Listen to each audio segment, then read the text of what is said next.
सुनी मुनि बचनों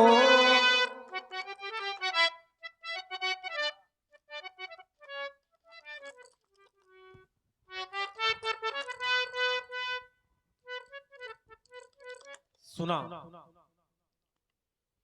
आप सभी लोगों ने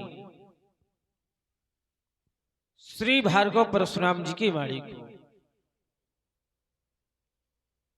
धनुष तोड़ने वाले के विरोध में श्री परशुराम जी की घोषणा हो गई। जिह शिवधनु तोड़ा सहस बाहु समसोरिप मोरा। सो विलगाओ बिहाई समाजा नत मारे गई हैं सब राजा। मैं विचार करने लगा, कुछ समय पूर्व जब धनुष नहीं टूटा था तो महाराज जनक के सामने एक समस्या थी। विचार करें, जब धनुष नहीं टूटा था तो महाराज जनक के सामने एक समस्या थी और समस्या यह थी, बोले धनुष नहीं टूटा। धनुष का ना टूटना महाराज जनक के सामने एक समस्या का रूप ले चुका था। धनुष तोड़ने वाले ने धनुष को तोड़ करके महाराज जनक की समस्या का समाधान कर दिया। अब समस्या श्री परशुराम जी के सन्मुख है और समस्या यह है कि टूटा तो कहीं तोड़ा। विचार करें, जब तक धनुष नहीं टूटा था तब तक समस्या यह थी कि धनुष नहीं टूट रहा। धनुष टूट गया तो एक समस्या का समाधान हुआ और पुनः दूसरी समस्या ने जन्म ले लिया। और दूसरी समस्या ने ये जन्म लिया कि तोड़ा तो किसने तोड़ा। पहली समस्या थी तो इतनी गड़बड़ वाली नहीं थी, ये समस्या काफी गड़बड़ समझ में आ रही है। चलिए, हमारे भैया प्रभु श्री राम जी बड़े ही नम्र एवं सरल स्वभाव के महात्मा जी के समीपस्थ पहुंचे, हाथ जोड़कर के बोले, नाथ शंभुधन भंजन हारा होई क्यों वेकदास, तुम्हारा आयस काह कही किनु। लेकिन हमारे भैया की विचारों से युक्त नम्र वाणी श्री भार्गव परशुराम जी के समझ में नहीं आई। चलो, भैया की वाणी इनके समझ में आवे अथवा ना आवे, लेकिन ईमानदारी से इस बात का हमको पूर्ण विश्वास है कि हमारी वाणी बहुत जल्दी समझी गई। बीच में विघ्न बचाने के लिए नहीं मानेंगे आप। महात्मा जी प्रणाम। धर्मात्मा जी प्रसन्न रहो, विवाह हो जाए, पुत्र हो। और महाराज सब कुशल मंगल? बिल्कुल नहीं, विवाह तो हमको करना ही नहीं है। पहली बात तो ये, इसलिए कि हमने अपना जीवन अब नहीं करना है। हमने अपना जीवन भगवान के चरणों में समर्पित कर दिया है। और जिसने भगवान की भक्ति को स्वीकार कर लिया हो तो फिर भक्त को भगवान के अलावा किसी और की आवश्यकता नहीं है। तो अगर भक्ति को स्वीकार कर लिया है तो भक्ति के दो पुत्र हैं, ज्ञान और वैराग। ब्राह्मण देवता पुत्र होंगे तुम्हारे। ब्राह्मण देवता, अब थोड़ी सुनने का प्रयास करें। बिल्कुल। और कृपा करके आप जहां से पधारे हैं वहीं के लिए प्रस्थान करें। हाँ, नहीं तो अगर हमने प्रस्थान करवाया तो ठीक नहीं होगा। चलिए, बिल्कुल चलिए, आपसे निवेदन है, आपने आते ही कह दिया, जिह शिवधनु तोड़ा सहस बाहु समसो रिप मोरा। सो विलगाओ बिहाई समाजा नत मारे जी हैं सब राजा। परशुराम जी ने एक बात बड़ी सहजता से कह दिया, बोले चाहे आज हजारों निर्दोषों को दंड देना पड़े लेकिन एक दोषी बचने वाला नहीं है। परशुराम जी ने कहा कि एक दोषी नहीं बचेगा चाहे हजारों निर्दोषों को मारना पड़े। विचार करें, दंड विधान कहता है कि हजारों दोषी बच जाएं। विचार करिएगा, जो दंड विधान है, जो न्याय संहिता है, वो ये कहती है कि चाहे हजारों दोषी बच जाएं लेकिन एक निर्दोष को सजा नहीं मिलनी चाहिए। नियम ये है, क्योंकि बहुत से लोग बैठे होंगे जो न्यायालय भी गए होंगे, न्यायालय गए होंगे और ये नियम होता है कि हजारों दोषी बच जाएं लेकिन एक निर्दोष को सजा नहीं मिलना चाहिए। और परशुराम जी कहते हैं कि हजारों दोषी मारे जाएं, हजारों निर्दोष व्यक्ति को चाहे मारना पड़े लेकिन एक दोषी बचने वाला नहीं है। मैं विचार करने लगा कि ये जो आपने नियम बनाया है, ये जो आपने तदात्म स्थापित किया है, ये कुछ ठीक वाला नहीं है ना। क्योंकि जो नियम है, नियम ये है कि जिसने दंड किया है, जिसने अपराध किया है, दंड उसी को मिलेगा। जिसने अपराध किया है, दंड उसी को मिलेगा। और आप कहते हैं कि जिसने अपराध किया है उसको दंड तो मिलेगा ही, साथ में जो निर्दोष हैं, जिन्होंने कोई अपराध नहीं किया है, निरपराधी हैं, उनको भी दंड मिलेगा। तो जो ये नियम है, ये नियम आपका ठीक समझ में नहीं आया। चलिए मैं विचार करता हूं, समाज में गुरुजन, संतजन, मुनिजन, समाज में गुरुजन, संतजन और मुनिजन सदैव समाज की समस्या का समाधान करते हैं। ध्यान दीजिएगा, जब जब समाज में कोई समस्या आती है, कोई संकट आता है, तो उस समस्या का समाधान, उस संकट का निराकरण सदैव संतों के द्वारा किया जाता है, गुरुजनों के द्वारा किया जाता है। जैसे आप लोगों के ऊपर जब कोई संकट आता है तो आप लोग पंडित जी के पास जाते हो, अपने गुरुदेव के पास जाते हैं और अपनी जन्म पत्रिका दिखाते हैं कि देखो महाराज, ऐसा संकट हमारे ऊपर क्यों आया है। और जो हमारे गुरु होते हैं, जो पंडित जी होते हैं, तो हमारे जन्म पत्रिका या हमारे भाग्य को देख करके ये बताते हैं कि ये संकट क्यों आया है, बताते हैं और उस संकट का, उस समस्या का समाधान भी कराते हैं। विचार करें, हमारे पिताजी के भी ऊपर एक बार संकट आया था। हमारे पिताजी महाराज दशरथ के ऊपर भी संकट आया था, और संकट ये आया था कि हमारे पिताजी के कोई पुत्र नहीं थे, कोई संतान नहीं थी। हमारे पिताजी गए गुरुदेव के पास। कहाँ गए? और हमारे पिताजी को 4 पुत्र प्राप्त हुए। किसकी कृपा से? गुरुदेव की कृपा से। मिथिला में भी संकट आया, मिथिला में समस्या उत्पन्न हुई, और समस्या यह उत्पन्न हुई कि धनुष नहीं टूट रहा था। धनुष नहीं टूट रहा था तो उस समस्या का समाधान किसने किया? ब्राह्मण ने, मुनि ने, महामुनि विश्वामित्र जी ने। भाई महामुनि विश्वामित्र जी ने आदेश दिया कि जाओ धनुष को तोड़ दो, तब तो धनुष टूटा। कहने का अर्थ यह कि समाज में जब जब कोई समस्या आती है तो उस समस्या का समाधान सदैव संतों के द्वारा किया जाता है, मुनियों के द्वारा किया जाता है, ब्राह्मणों के द्वारा किया जाता है। जब समाज की समस्या का समाधान संतों के द्वारा किया जाता है, मुनियों के द्वारा किया जाता है, तो आज एक संत, एक मुनि, एक ब्राह्मण स्वयं समाज के लिए समस्या क्यों बन रही है? परशुराम जी भी संत हैं, परशुराम जी भी मुनि हैं, परशुराम जी भी ब्राह्मण हैं। और जब परशुराम जी ब्राह्मण हैं, संत हैं, मुनि हैं, तो फिर इनके द्वारा क्यों कहा जा रहा है कि मारे जी हैं सब राजा?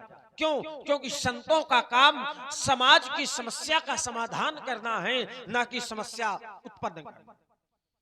तो परशुराम जी के द्वारा आज समाज में समस्या क्यों उत्पन्न की जा रही है, ऐसी विलक्षण परिस्थिति क्यों उत्पन्न की जा रही है? बड़ा क्रोध है।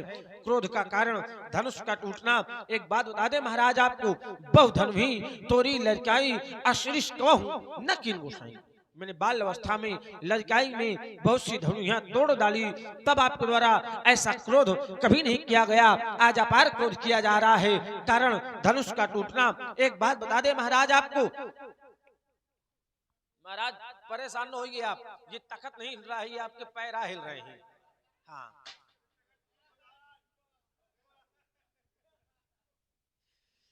मैंने लड़काई में एक नहीं अनेक धनुहियां तोड़ी है, अनेक धनुहियां तोड़ी है, तब आपके द्वारा ऐसा क्रोध तखत टूट गया, कभी नहीं किया गया। अरे तो अभी धनुष टूटा है तो इतना बवाल है, अब तखत टूटा है तो सुबह देखना कितना बवाल होगा।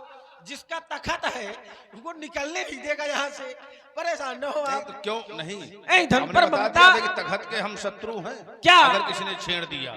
इस धनुष पर आपकी ममता है, और यदि है तो कहीं हेतु, उसका हेतु क्या है, उसका कारण क्या है? पूजनीय प्रातः स्मरणीय नित्य वंदनीय श्रद्धेय श्री भार्गव परशुराम जी बताने की कृपा करें। और निवेदन है कि मारने तोड़ने वाला काम बंद कर दो, नहीं कहीं दही को धोखे चूना ना खा जाना। मार ये वज्र के चरण है राजकुमार, ये ध्यान रखना, वज्रादप चरण है। अगर किसी ने छेड़ दिया तो भी हम छोड़ते नहीं। आइए, जहां से तुम आरंभ हुए थे सीधे हम वहीं से प्रारंभ हो रहे हैं कि नियम यह है कि अनेक दोषी बच जाएं, लेकिन एक निर्दोष को दंड न मिले। और हमारी घोषणा है कि सो बिलगाओ बिहाय समाजा, नत मारे जई हैं सब राजा। एक अलग हो, अगर एक समाज का अवलंब लिए है, सारी समाज में वो एक बैठा है जिसने अपराध किया है, और अगर वो पृथक नहीं हो रहा तो समाज वालों का कर्तव्य क्या है? उसको अलग किया जाए या स्वयं अलग हो? क्योंकि इस बात को तुम स्वीकार कर रहे हो कि अपराध एक ने किया है तो दंड उसे मिलना चाहिए। तो अगर अपराधी को दंड मिलना चाहिए तो अपराधी तो समस्त समाज के लिए कहीं ना कहीं समस्या होता है कि अगर आज वहां अपराध किया है तो कल वहां अपराध करेगा, परसों वहां अपराध करेगा। तो समाज का कर्तव्य बनता है कि अपराधी का सहयोग न करे, है ना? क्योंकि अपराधी चार प्रकार के होते हैं, कृत, कारित, अनुमोदित, सहायक। यानी करने वाला, करवाने वाला, अनुमोदन करने वाला, सहायता करने वाला। तो अगर इन लोगों ने सहायता किया, उसे पृथक नहीं किया, हमें इंगित नहीं किया, बताया नहीं हमें, या स्वयं पृथक नहीं हुए, तो इसका तात्पर्य यह है सीधे सीधे कि वो अपराधी को बचाना चाहते हैं। और अगर कोई अपराधी को बचाए तो वो भी अपराध कोर्ट में होता है और फिर वो दंड पाने का अधिकारी होता है। ठीक, अपराध था नहीं, लेकिन अपराध अगर किया, ऐसा हुआ, तब फिर हमारे द्वारा दंड दिया जाएगा, छुपाया गया। क्या कह रहे हो कि जब भी कोई समस्या होती है तो गुरुजन, संत, ब्राह्मण, इनके द्वारा समस्या का निदान होता है। आवाज परशुराम जी समस्या बने हुए हैं ना? समस्या हम बने नहीं हैं राजकुमार। ये कहो कि हमने समस्या का यहाँ पर समाधान किया है। हमारे आगमन से पूर्व यहाँ इसकी स्थिति क्या थी? चारों ओर तलवारें खींच रही थी। उठ उठ पहिर सनाह अभागे, और चाहता काल बचावन लागी। इधर से आवाज आ रही थी, ले उछड़ाए सिय कह को। उधर से आवाज आ रही थी कि धारी बांधो नृपालक दो। तो इधर कुछ राजा बुद्धिमान बैठे थे, तो उन्होंने कहा कि दो राजा एक हो गए हैं। तो इधर के राजाओं ने कहा इसकी हमें कोई चिंता नहीं है। बोले जो विदेह कछु करे सहाई, तो चीतब समान सहित दो भाई। उसी समय हमारा आगमन हो गया। राजाओं के वचन सुनकर के यद्यपि इनके द्वारा कुछ कहा नहीं गया, केवल इधर उधर को देखना भर इंगित किया गया। इधर उधर को इन्होंने देखा भर, कुछ इन्होंने अपने मुख से उन्हें न तो डांटा और न ही उनके लिए कट शब्दों का प्रयोग किया।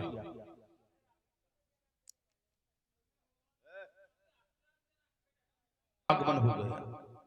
जब ऐसी बातें यहां हो रही थी तो उसी समय हमारा आगमन हो गया। ते ही अवसर सुनि शिव धनु भंगा और आयो भृगुकुल कमल पतंगा। जो राजा ऐसा कह रहे थे उन्हीं राजाओं की स्थिति क्या हो गई कि देखत भृगुपति वेश कराला, उठे सकल भय विकल भुआला, फिर समेत कही कही निज नामा, लगे करण सब दंड प्रणामा। अब देखो, अनुमान प्रमाण 4 प्रकार के बताए गए हैं, प्रत्यक्ष, आगम, अनुमान और उपमान। तो अब देखिए अनुमान, अनुमान यहां पर ये लगाओ राजकुमार कि 7 द्वीपों के राजा यहां एकत्र हैं। कुछ हो तो सागरे सर्वे सप्त द्वीपा वसुंधरा, वसुंधरा का परिमाण 7 द्वीप में है। तो 7 द्वीपों के राजा यहां एकत्र हैं। इससे ये अनुमान लगाओ कि जो ही हमारा आगमन हुआ तो सब लोग तुरंत हमें पहचान लिया और उठकर खड़े हो गए। इससे अनुमान ये लगाओ कि ये सब लोग हमें पहले से पहचानते हैं कि परशुराम जी हैं, और हम चाहे जहां इन लोगों को मिल जाएं तुरंत ये लोग पहचान लेंगे कि परशुराम बाबा हैं। तो तुरंत ये लोग उठकर खड़े हो गए और सब लोग आकर हमारे चरणों में प्रणत हो गए। तो जो समस्या बने थे तो उस समस्या का निदान हमारे द्वारा हुआ, ये प्रत्यक्ष है। तो समस्या कभी संत ब्राह्मण गुरु बने ही नहीं। जैसे अग्नि का स्वाभाविक गुण है उष्णता। क्या है? उष्णता यानी गर्म। जल का स्वाभाविक गुण है शीतलता। तो क्या अग्नि से उष्णता यानी गर्म को हटाया जा सकता है? नहीं हटाया जा सकता ना। जल से शीतलता को नहीं हटाया जा सकता। तो ठीक उसी प्रकार गुरुजन ब्राह्मण ये कभी समस्या नहीं बन सकते। बहुधन ही तोड़ी लड़काई, बचपन में बहुत सी धनु यहाँ तुम्हारे द्वारा तोड़ी गई, लेकिन वो बालकाल में ऐसा किया गया, वो खेल में तुम्हारे द्वारा ऐसा किया गया। और खिलाड़ी हो, पहले खेलते रहे हो, तो खेल में तुम्हारे द्वारा ऐसा किया गया है। लेकिन यहाँ खेल थोड़े हो रहा है, आई बाल अपराध क्षम्य होता है।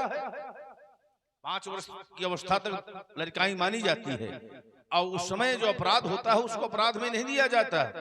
बाल दोष गुण गणहीन साधु, बालक के दोषों की तो बात हटाओ, गुण को भी साधु लोग ध्यान नहीं देते, क्योंकि वो बाल अवस्था ज्ञान अवस्था होती है। ममता, यही धन पर ममता के हेतु ना, यहां ममता नहीं, क्योंकि जहां ममता होगी वहां ब्रह्मानंद की अनुभूति नहीं हो सकती है। कभी अगम जी में ब्रह्म सुख अहमम मलिन जनीश, जहां ममता है वहां ब्रह्मानंद की अनुभूति नहीं हो सकती। हम ब्रह्मानंद की अनुभूति करते हैं, तो इसलिए महानंद की अनुभूति करने वाले के समक्ष ममता का प्रवेश नहीं हो सकता है। इसलिए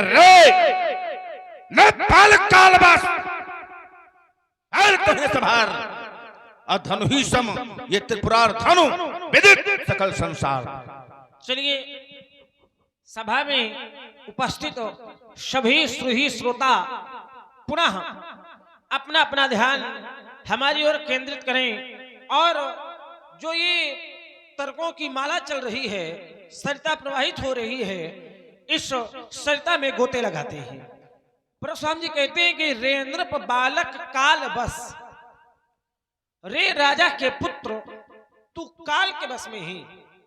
विचार करें, क्या लक्ष्मण काल के बस में हो सकता है? विचार करें, क्या लक्ष्मण इस काल के बस में हो सकता है? उत्तर मिला नहीं। क्यों? क्योंकि आचार्य कहते हैं कौशलेश सुत लक्ष्मण रामा अकालहु जीत सकई संग्रामा। महाराज ब्राह्मण देवता, हाँ, आचार्य कहते हैं हम संग्राम भूमि में काल को भी जीत सकते। दूसरा प्रमाण, लक्ष्मण काल के बस में नहीं है। ऐसा भी नहीं कि लक्ष्मण स्वतंत्र हो, लक्ष्मण बस में है, लेकिन किसके? तो आचार्यों ने फिर कहा तात राम नहीं नर भूपाला, अब भुवनेश्वर कालहु के काला। देखिए, मैं कोई मनमुखी बात नहीं कहूंगा कि मात्र अपने आप कुछ बात कह दिया जाए, ऐसा नहीं, मनमुखी बात नहीं। जो भी बात होगी वो प्रमाणित होगी, प्रमाण से युक्त होगी। और समाज में कोई बात तब तक नहीं मानी जाती जब तक कोई प्रमाण न हो। बिना प्रमाण के कोई भी बात सिद्ध नहीं होती है। मैं प्रमाण दे रहा हूं कि हमारे द्वारा संग्राम भूमि में काल को भी जीता जा सकता है। आज कहते हैं कि लक्ष्मण बस में हैं, लेकिन किसके बस में हैं? बोले राम जी के बस में हैं। और राम जी हैं क्या? तो राम जी उस काल के भी काल हैं।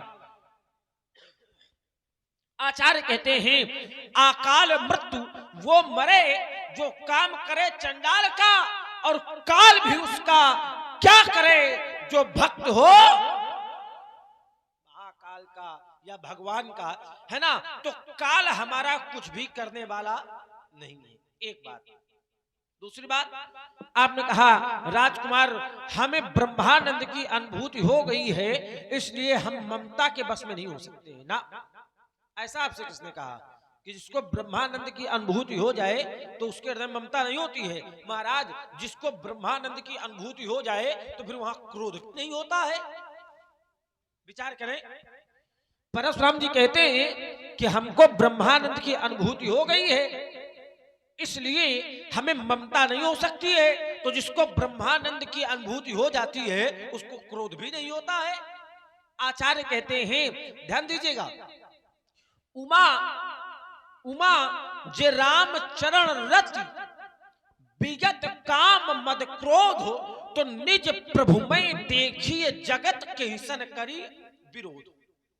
आचार्य कहते हैं कि जो सारे संसार में अपने परमात्मा को देखता है, परमात्मा में लीन हो जाता है, फिर संसार में वो किसी से भी विरोध नहीं करता। एक बात, किसी से भी विरोध नहीं करता है। तो अगर ब्रह्मानंद की अनुभूति है तो फिर क्रोध भी नहीं होना चाहिए। और परशुराम जी के जीवन में तो क्रोध नहीं, अत्यंत क्रोध है, अत्यंत क्रोध है, थोड़ी क्रोध नहीं। अतरिश बोले बचन कठोरा कहु जड़ जला। इसीलिए आपकी ये बात यहां से समाप्त होती है। आप ब्रह्मानंद की बात कहते हैं, तो ब्रह्मानंद में भी जो लीन है उसके हृदय में भी ममता होती है। हमारे पिताजी ने ब्रह्मानंद परमानंद सभी आनंदों से आनंदित हुए। हमारे पूज्य पिताजी ब्रह्मानंद परमानंद सभी आनंदों से आनंदित हुए, फिर भी उनकी पुत्रों के प्रति बहुत ममता है। आप कहते हैं कि ब्रह्मानंद में मग्न होने के बाद ममता नहीं होती है? किसने कह दिया? ये 16 दूनी 8 और राजनीति का पाठ हमें न पढ़ाओ महाराज। जाओ बाबा कहीं जाकर के भजन करो, हमारे चक्कर में न पढ़ो। यहाँ बीच में नहीं देखिए, अब वहीं रहिए। काहे विनम्र में इधर आने का प्रयास कर रहे हैं आप आए, हमें भगाना पड़ा आपको, तो फिर वो आनंद नहीं आएगा, है ना। तो भगाना ना पड़े, आप ऐसा बनाए रखो। और आइए, मैंने कहा था बहुधनवी तोड़ी लड़काई, तो परशुराम जी कहते हैं कि तुमने खेल खेल में तोड़ी थी, ये खेल थोड़ी हो रहा है। कौन कहता है खेल नहीं हो रहा है? क्यों भैया? जब बालक छोटा होता है तो अपने ग्राम में खेलता है, ग्राम में, अपने गांव में। जो थोड़ी बड़ा होता है और अच्छा खेलता है तो प्रदेश स्तर में खेलता है। और जब और बड़ा होता है, एक क्षण, और बड़ा होता है और अच्छा खेलता है तो फिर सीधे अपने देश के लिए खेलता है। वो खेल प्रतियोगिता हो जाती है। क्या है? प्रतियोगिता। और यहाँ क्या हो रही थी? प्रतियोगिता। ये वीरों की प्रतियोगिता है। यहाँ धनुष यज्ञ था कि जो भी धनुष को तोड़ेगा वो सीता से नाता। खेल नहीं है तो कहाँ है? अब आपके लिए खेल नहीं है क्योंकि आप ब्राह्मण हैं, तो ब्राह्मणों के लिए, मुनियों के लिए ये यज्ञ है, लेकिन वीरों के लिए ये खेल है। जैसे युद्ध, वीरों के लिए युद्ध भी एक खेल ही होता है। युद्ध वीरों के लिए एक खेल ही होता है। और यहाँ वीरों का ही कार्य था, वीर की ही प्रतियोगिता थी। एक वीर चुना जाना था और वो वीर चुना गया। जो धनुष को तोड़ेगा वो सर्वश्रेष्ठ वीर है। और ये मैंने कहा था कि महाराज संत ब्राह्मण मुनि कभी भी समाज के लिए समस्या नहीं बनते हैं। कहा था मैंने कि जो संत होते हैं, जो ब्राह्मण होते हैं, वो समाज की समस्या समाप्त करते हैं। समाज की समस्या समाप्त करते हैं, और ऐसा आपके जीवन में भी होता है। लेकिन कभी भी संत, ब्राह्मण, मुनि स्वयं में किसी के लिए समस्या नहीं बनती, स्वयं में किसी के लिए समस्या नहीं बनते। आचार्य कहते हैं संत होते कैसे हैं, तो बोले बिछुड़त एक प्राण हरले ही मिलत एक दारुण दुख दी। संत जब हमसे दूर जाते हैं तब कष्ट होता है, लेकिन जब मिलते हैं तो संत मिलन सम सुख जगना है, बड़ा सुख होता है। संत जब आते हैं, परशुराम जी कहते हैं हम समस्या नहीं है। अगर परशुराम जी समस्या नहीं है तो देखिए, मैंने कहा था कि मैं जो भी बात करूंगा प्रमाण से करूंगा।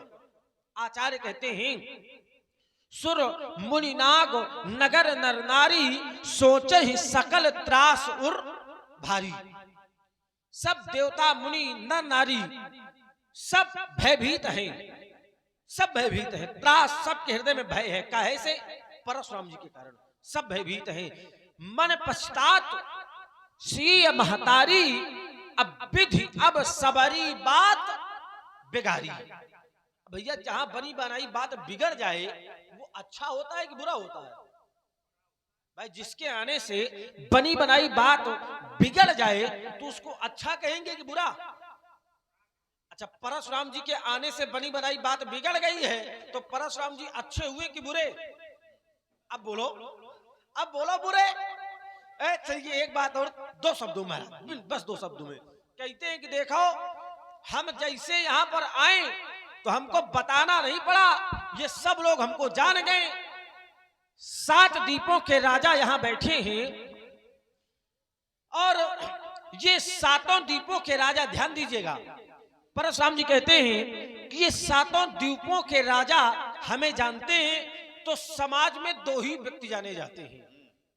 समाज में 2 ही व्यक्ति जाने जाते हैं, एक तो या तो बहुत अच्छा हो तो सब लोग जानेंगे, अब एक वो जो सबसे बुरा हो तो सब लोग जानेंगे। अच्छा, अच्छा व्यक्ति जब समाज में आता है तो सब लोग प्रसन्न होते हैं। अब बुरा व्यक्ति जब आता है तब, अब परशुराम बाबा के आने से सब दुखी हो गए हैं, तो क्या माने इनको?